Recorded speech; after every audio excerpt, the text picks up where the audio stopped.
The place smells like sweat, sour beer, and lies.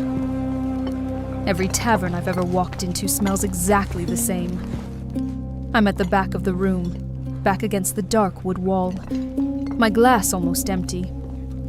From here, I see everything. Who drinks too much? Who lies to the guy next to them? Who's scared, but doesn't have the guts to admit it? Everyone fakes something in a tavern. I'm thinking about ordering another round when the door bangs open, and a young woman walks in looking like she's at her absolute breaking point.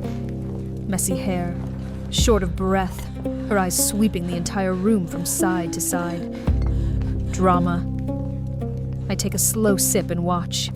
"Please," she says, her voice breaking mid-word. "Someone needs to help me. There's something out there. It attacked our wagon. My family is..." Her voice trails off. She starts to cry. The whole room goes quiet for a second. Just a second. Then it all comes back at once. The clinking of mugs, the chatter, the laughter, and nobody moves. No one looks her in the eye as she goes from table to table, begging for help. A big guy near the bar says something I can't quite hear, but I catch the tone. I've known that tone for years. I stand up. The chair scrapes against the rotting wood floor, and a few stares shift in my direction, curious, evaluating. I walk over to her slowly, no rush, the way I always walk. "Where?" I ask. She looks at me. Her eyes are wide, terrified, too perfect. "On the North Road," she says, "near the tree line. Please, you have to." "All right." I cut her off. That's when the laughter comes. Not just one, several, from different corners of the room, from the bar, from the nearby tables. "Look at that," the big guy says, leaning in to get a better look at me. "The little lady's going to save the family." I stop. I turn slowly toward him and smile. Not the kind of smile you give when you're happy, but the kind you give when you know something the other person will never know. He doesn't get the difference. None of them do. I pick up my glass, finish what's inside, set it back down slowly and turn my back on them. They always laugh. It's funny how they always laugh, and how they're never around to see what comes next. I follow the young woman to the door, and the cold night air hits my face all at once. Burnt wood, damp earth, rotting leaves. The smell of the forest, the smell of work. I feel that familiar thing ignite in my chest, and it isn't fear. It's never fear. It's hunger. It's going to be a good night. I can feel it. Chuska doesn't need spurs. She already knows when it's time to move. The young woman climbs up behind me without saying a word. I don't say anything either. I'm not in the habit of making small talk on the road. The North Road is dark and narrow. The trees closing in on both sides like living walls. The branches tangling high above until they almost block out the sky. The moon appears and disappears between the clouds, as if it doesn't know if it wants to see what comes next. We near the tree line and I dismount.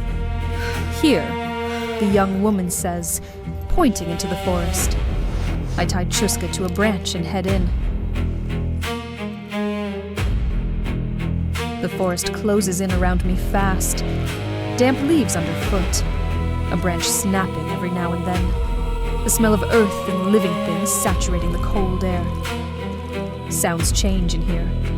They get closer, more muffled, as if the forest is holding its breath. I look ahead. No wagon, no family, no sign of a struggle, of blood, of anything. Just trees, darkness, and the smell of wet earth. "You said it was here," I say, without turning around. Silence. Just the wind through the branches and a low sound I can't quite identify. Too deep to be an animal, too different to be the wind. I turn to speak to her, and I see it. Not the whole thing, just the end of it. Her shoulders are already too broad, her spine bent backward in a way no spine ever should. Her hands, what's left of them, scratching the dirt with enough force to kick up earth. Her face is still caught halfway between one thing and another, the bones rearranging beneath the skin in a slow, wrong motion that turns the stomach. I stand still. The transformation ends with a sharp crack, like snapping wood. And what is standing in front of me now isn't young at all. There is nothing human about it. It's big, it's fast, and it's hungry. Ah, so that's what this was. I close my eyes for a second. Just a second. And when I open them, the forest smells different. Sharper, more alive, every sound arriving with a cutting clarity. My skin burns in a familiar way. The sword is already in my hand before I even decide to draw it. The werewolf lunges fast, its claws slicing the air mere inches from my face. But I'm not there anymore. My body moves before my thoughts, pure instinct, and the blade slices its side open in a single motion. It roars, and the sound echoes through the entire forest. Good, so you feel it. It charges again, angrier now, less calculated, and that's a mistake. Anger makes everything predictable. I smell it before I see the movement, throw myself to the side, let it pass and come in from below with the blade. The sword cuts deep into its thigh. It stumbles, and for a second, its size works against it. It doesn't last. It recovers, and comes at me with everything. I plant my foot on the ground, and step into its blind spot with a diagonal strike that opens its chest. It stops mid-motion, as if its whole body forgot what it was doing. I stand still, holding it. It falls slowly, too heavy to fall fast, and the ground shakes when it hits. I wait. It doesn't move anymore. I exhale through my nose and wipe the blade on the grass. It's not adrenaline I feel. It's disappointment. I look at the body on the ground. Big, heavy, dead. The night promised more than this. Much more.